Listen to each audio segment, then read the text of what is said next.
Vamos entrar aqui em Colossenses, capítulo 1. Carta de Paulo aos Colossenses, capítulo 1, versículo 12. Novo Testamento é Mateus, Marcos, Lucas e João. Atos, Romanos, Coríntios, Gálatas, Efésios, Filipenses, Colossenses. 1:12. Diz assim: dando graças ao Pai, que nos fez idôneos, dignos, para participar da herança dos santos na luz. Olha como é que temos que agradecer a Deus. Ele nos fez dignos, capazes, idôneos, para participar dos santos na herança na luz. Por quê? Porque a Bíblia Sagrada diz que todos que recebem a Jesus Cristo como Senhor e Salvador se tornam filhos de Deus. Veja comigo, ele vai colocar ali, João capítulo 1, versículo 12. Olha comigo. Mas a todos, alguns não todos, mas a todos quantos o receberam, deu-lhes o poder de serem feitos filhos de Deus, aos que creem no seu nome. Então, qualquer pessoa que aceita Jesus Cristo como Senhor e Salvador, que crê que Jesus morreu na cruz por ele, que crê que Jesus ressuscitou dentre os mortos, essa pessoa se torna filha de Deus. Como filha, ela se torna herdeira. Então, ela pode e deve participar da herança dos santos na luz. Os santos aqui, não pensam em pessoas privilegiadas lá, que tem uma coisinha aqui na cabeça, não. Santo é separado, é toda pessoa que aceitou Jesus foi separada. Estamos no mundo, convivemos com as pessoas, temos que conviver amistosamente, né? Até de maneira bem caridosa, amorosa com as pessoas, mas não podemos esquecer que somos do Senhor. Então somos santos, separados, né? Por Deus. Aí ele fala a herança dos santos na luz. Herança é um direito legal. Aqui a Bíblia é separada em duas partes: Antigo Testamento e Novo Testamento. Então, nós estamos aqui no Testamento, temos que verificar o que somos. Antes de falar de caso concreto, vamos ver aqui Romanos capítulo 8, versículo 14 em diante. Romanos capítulo 8, versículo 14. Romanos 8, 14, é assim: porque todos que são guiados pelo Espírito de Deus, esses são filhos de Deus. Porque não recebeste o espírito de escravidão para outra vez estares em temor, mas recebeste o espírito de adoção de filhos, pelo qual clamamos, Abba Pai. Então nós recebemos esses filhos de adoção de filhos, são os filhos legais, né? O mesmo Espírito testifica com o nosso Espírito que somos filhos de Deus. Essa convicção vem pelo Espírito Santo. Agora, olha bonito. Se nós somos filhos, somos logo herdeiros também. Herdeiros de Deus, ou herdeiro de Cristo, se é certo que com ele padecemos, para que também com ele sejamos glorificados. Então, o que está dizendo? Se nós somos filhos de Deus, nós somos herdeiros. Nós temos que saber os nossos direitos. E às vezes não sabemos. Nós não conhecemos os nossos direitos. Eu sempre falo aqui brincando que a minha mãe disse que a minha mãe tivemos uma herança que, lá de Portugal, mas nunca chegou essa herança, nem um centavo sequer, né? Pode ser até que um dia chegue, mas não chegou até hoje, né? Não vi. Só para você ter uma ideia. Então, mas pode ser que venhamos, é que não tenhamos conhecimento, mas temos direito a essa herança. Tem coisas que estão na Bíblia que nós temos que aprender que são direito nosso. O Fernando de Limas canta, é direito meu, é direito seu, né? E ele canta essa canção. Veja comigo aqui um caso concreto. Atos, capítulo 9. Um filho de Deus, um santo, que faltava um direito para ele. Ele não conhecia isso. Atos 9, 32. Fala de Enéas. E aconteceu que, passando Pedro por toda a parte, veio também aos santos, as pessoas que já tinham aceitado Jesus como Senhor e Salvador, que habitavam em Lida. E achou ali certo homem chamado Enéas, jazendo numa cama, havia 8 anos, o qual era paralítico. E disse-lhe Pedro: Enéas, Jesus Cristo te dá saúde. Bem, entenda, ele foi aos santos que habitavam e encontrou um homem de Deus, o Enéas, jazendo numa cama, e ele estava paralítico. O que Pedro disse? Enéas, Jesus Cristo te dá saúde. Enéas, é direito seu, você tem direito a ter saúde, você tem direito. Eu falei que é como uma pessoa que às vezes trabalha numa empresa e não sabe, né, que ela tem plano de saúde. A empresa tem. E talvez ele recebeu a carteira, nem ligou para aquilo, guardou junto com outros documentos, aí ele ficou doente. Ou sentiu umas dores, aí pediu uma dispensa um dia, foi ao médico, o médico disse: olha, Você tem que fazer uns exames, pelo SUS demora, não estou falando mal, não, que é o que falam, né? 2 meses, 3 meses e mais ou menos. Aí ele um dia conversando com um colega, disse, rapaz, estou com um problema aqui, estou sentindo umas dores.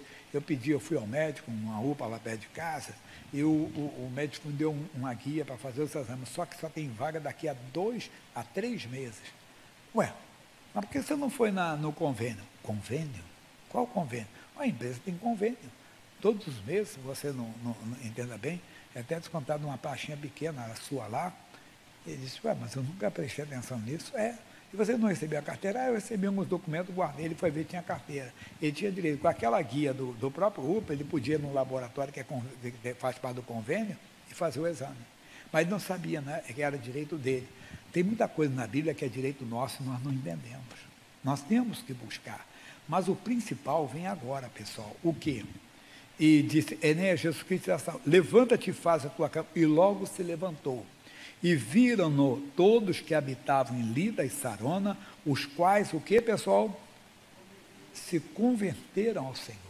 Eu tenho explicado, tenho falado aqui, que é uma tática do diabo. Quando ele não consegue destruir uma pessoa, ele tenta paralisar. E ele consegue paralisar com essas coisas, com essas celeumas, essas discussões, essas contendas que tem. Não, a igreja só fala de milagre, a igreja só fala de cura. Não. É que a cura, o que aconteceu com a cura de Enéas? A cura dele fez toda uma região se converter, porque mostra o cuidado de Deus com os seus. Então, quando alguém descobre que Deus cuida deles, que Deus se preocupa com eles começam a conhecer a Deus, eles começam a buscar a Deus. E uma tática do diabo é tirar a cura da igreja, tirar os milagres da igreja, dizendo que a igreja não precisa de milagres hoje, que milagres são para os tempos apostólicos, é para os tempos de Cristo. Não! Jesus Cristo é o mesmo ontem, hoje e o será para sempre. Se eu não ver mais um milagre, eu não vou deixar de crer em Cristo. Hoje eu já tenho a convicção. Mas quando eu procurei Cristo, eu procurei por causa do milagre, porque eu precisava de uma cura, de uma depressão, e eu procurei por causa disso. Então, aconteceu isso, e muita gente não está tendo. Muita gente está perdendo. Jesus dá uma explicação mais ainda em Mateus, capítulo 8, versículo 5. Não vão entrar em debate, não. Mateus 15, capítulo 15, versículo 21. Diz assim, e partindo Jesus dali, foi para as partes de Tiro e de Sidom. E eis que uma mulher cananeia, não era de Israel, que saíra daquelas cercanias, clamou dizendo, Senhor, filho de Davi, tem misericórdia de mim, porque minha filha está miseravelmente endemoniada. Eu gosto de dar esse destaque aqui, ela diz assim, tem misericórdia da minha filha? De mim. Que minha filha está miseravelmente endemoniada. Por quê? Quando você tem um filho endemoniado, você sofre. Sofre, às vezes, até agressão, porque uma pessoa endemoniada, às vezes, se torna violenta, né? Se torna uma pessoa agressiva, se torna uma pessoa realmente perigosa, né? E uma vez não é nada disso. É ela que sofre. Você sofre de ver ela sofrendo, só de ver uma pessoa no álcool, porque a pessoa bebe, porque não é porque ela quer, entende? Imagina, eu tenho falado com os evangelistas, pastores, os obreiros, o pessoal na rua, por exemplo, ninguém ali foi chocado, não. Todo mundo ali tem pai, tem mãe, né? Se não tem, teve um dia, mas às vezes tem filho, às vezes tem esposa, tem irmão, tem irmã. Eu tenho contado para vocês alguns casos que nós conhecemos. Por exemplo, eu contei de um senhor, mais novo do que eu, né? E eu perguntei, mas não, porque está na rua, bem o jeito, eu perguntei. Ele é tão chamado de doutor, eu disse, você é advogado? Sou. Qual é o seu nome completo? Ele me deu o nome completo e me deu até a OAB dele. Eu procurei e é mesmo. O advogado está na rua, mas ele está na rua porque ele quer, que é uma força maligna, que dá para ele aquele negócio, eu gosto de ser livre, eu fico como eu quero. Não, é um demônio que escraviza a pessoa. Um outro, eu já contei para você, é engenheiro químico. A família dele tem empresa de fertilizante, né? Tem aquelas que jogam, o aviãozinho que joga lá na lavoura as coisas, e ele estava na rua, esse voltou para casa. Quer dizer, não é porque a pessoa quer, essas pessoas, vê, ele morando na rua, quantas vezes era enxotado de uma calçada, enxotado de uma praça, pegando às vezes, né, dependendo que alguém desse uma marmitex, ou dividisse com ele e tudo. Mas por que ele estava ali? Porque ele não é dono de si mesmo. Então, você tendo um parente, você não sofre saber que o irmão seu está na rua, sabendo que ele tem uma casa, tem tudo, quer dizer, ele não é dono. Era essa mulher, então ela disse, Senhor, tem misericórdia de mim, que minha filha está miseravelmente endemoniada. Mas ele não lhe respondeu palavra. E os seus discípulos, chegando ao pé dele, rogaram-lhe dizendo: expede-a, que vem gritando atrás de nós. E ele respondendo disse: eu não fui enviado, senão as ovelhas perdidas da casa de Israel.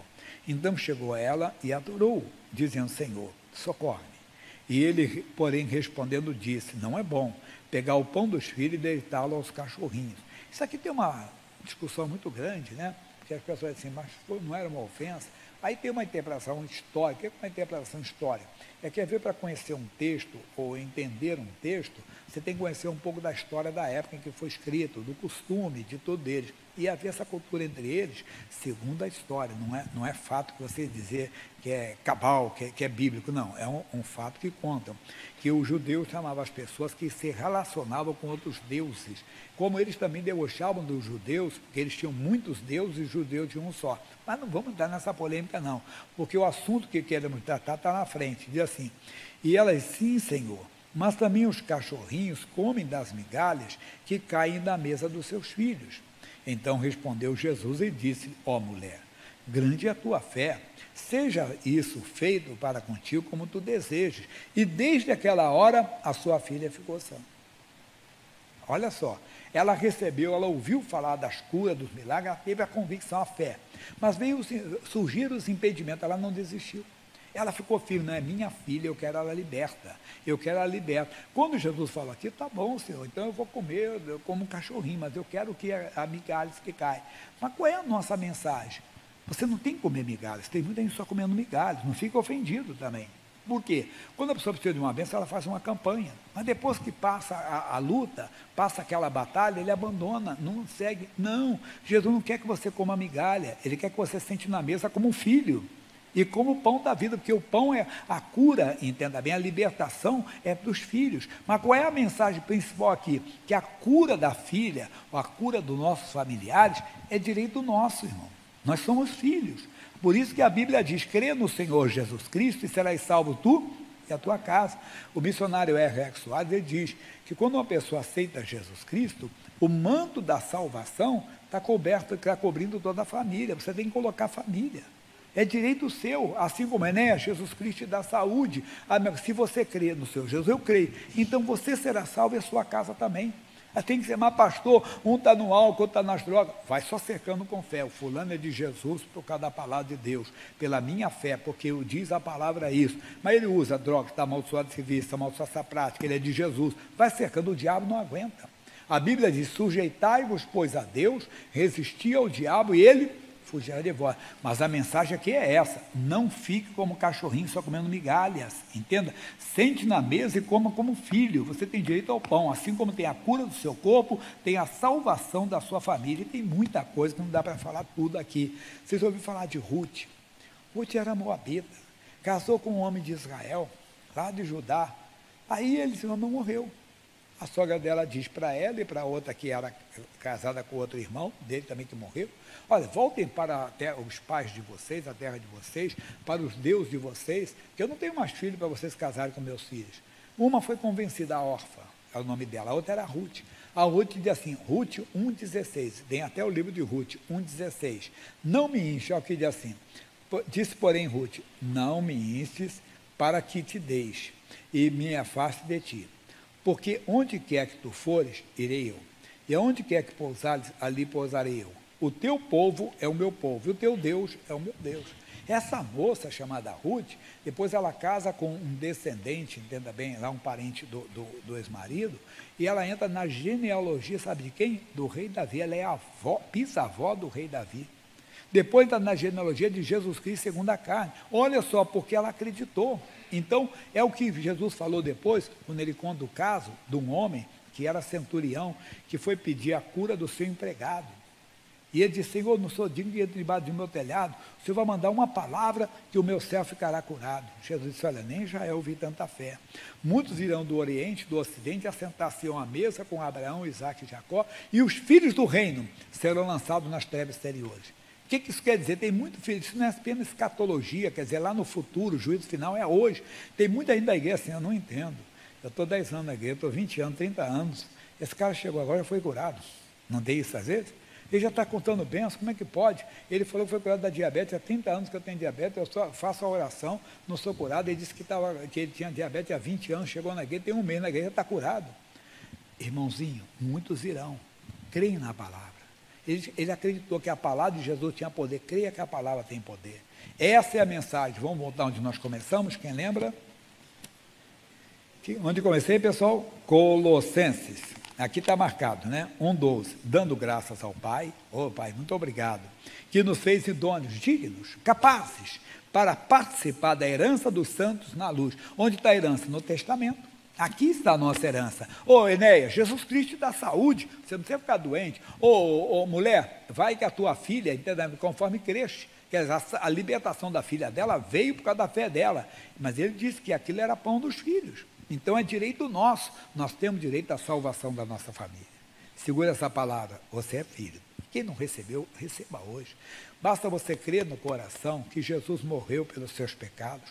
Basta você crer no coração que Jesus ressuscitou dentre os mortos e você diga para ele, me salva, Jesus, ele vai te salvar. Se você não tem a salvação, é hoje. Torne-se um filho de Deus. Mas, pastor, todos nós somos filhos de Deus. Jesus, a Bíblia lê, eu acabei de ler para você. A todos quantos o receberam, deu-lhes o poder de serem feitos filhos de Deus.